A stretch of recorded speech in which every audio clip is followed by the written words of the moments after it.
Now, a Catholic parents group called PAIF, Parents as First Educators, has assembled a petition containing around 1,000 names that opposes OECTA, the Ontario English Catholic Teachers Association, it gets complicated, marching in the Worldpride parade in June.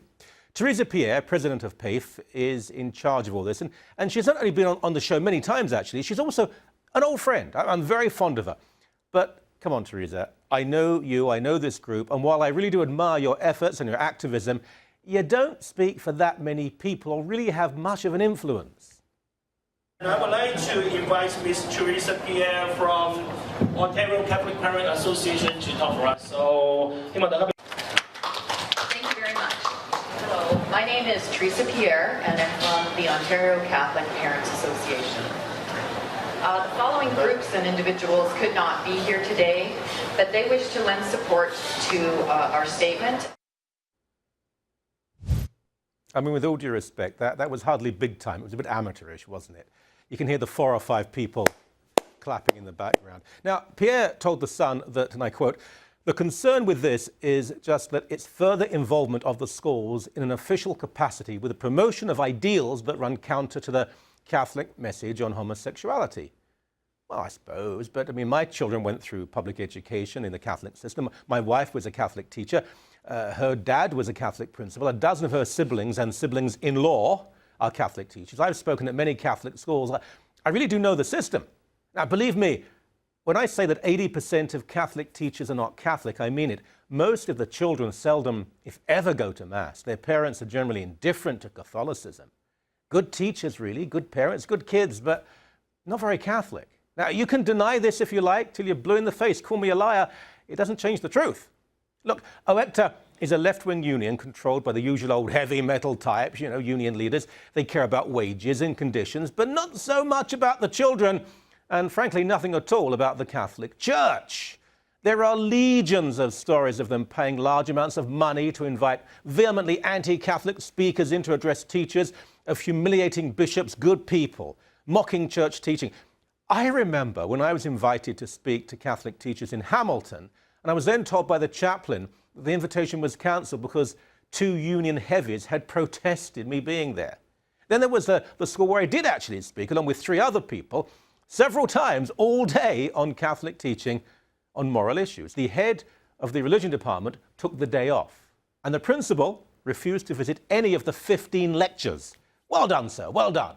Now, OECTA opposed the church and the bishops on the issue of gay-straight alliances. They're marching at the Pride Parade in direct contradiction of church teaching, but it's no surprise at all, really. Now, Teresa Pierre says that the parade, and I quote again, breaks nudity laws and participants promote homosexual activity instead of sex in marriage and simulates extreme behavior like sadomasochism, whatever can that be, which demeans the roles of men and women in loving relationships. But I think she's being a bit disingenuous here. I really, really do. Nudity and sadomasochism are a very small part of the parade, and the real issue is that OECTA is affirming gay marriage and the gay lifestyle rather than a small aspect of human behavior. I'll say it again, sadomasochism. Would you, Teresa, I mean, come on now, would you not oppose OECTA marching if everyone in the parade was fully dressed? I think you would. So what this comes down to is really 2 solitudes, 2 codes of false speaking, 2 denials. The Catholic system is no longer Catholic, yet Catholic parents have a right to have their children educated as, Catholics. Here, for example, is Jim Hughes, and again, he's been on the show, from Campaign Life Coalition, a group that is strongly but not exclusively Catholic, telling parents how to respond to the various challenges. Number 1, as parents, become watchdogs in your schools. Talk to your kids and ask them to show you their textbooks, lessons, and handouts. When you see something that is an affront to your parental rights or religious beliefs, raise hell with the principal and your school board. If they fail to rectify the situation, consider taking them to court to defend your rights. If you're a Catholic ratepayer, it would also be worthwhile sharing your concerns about this bill with your local bishop and with the local school board. Number 2, find out who voted in favor of Bill 13 and make sure you work to defeat them in the next election, all other factors being equal. Now, believe me, Jim and his group could tell you myriad tales about the reality of Catholic education. Safe and accepting schools legislation, though, demands that gay children be, yes, safe and accepted. Yet the Catholic Church teaches that homosexual behavior is, and I'm quoting here, intrinsically disordered and a grave depravity. And that's not really enormously accepting, is it? But Catholics have a right to believe this and to teach this. Of course they do. Just as gay people have a right to not hear it and oppose it if they want to. So what are we going to do? Now, if you want me to stand here and preach intolerance and triumphalism and pretend we all live in the 1950s, you got the wrong person. You really have. We have to accommodate and we have to coexist, and that can be difficult. The Catholic system, that of Dorton McGuinty and Oector and the rest, it's failed Catholics, and it has no long-term future.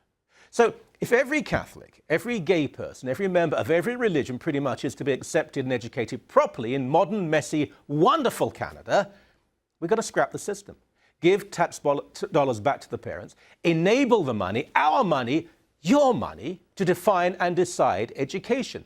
One or even two systems in the public way, it fails miserably. It's time to be revolutionary here. And you know what? The people who will oppose that revolution the most will be the reactionary teachers' unions, whether they march in parades or whether they don't.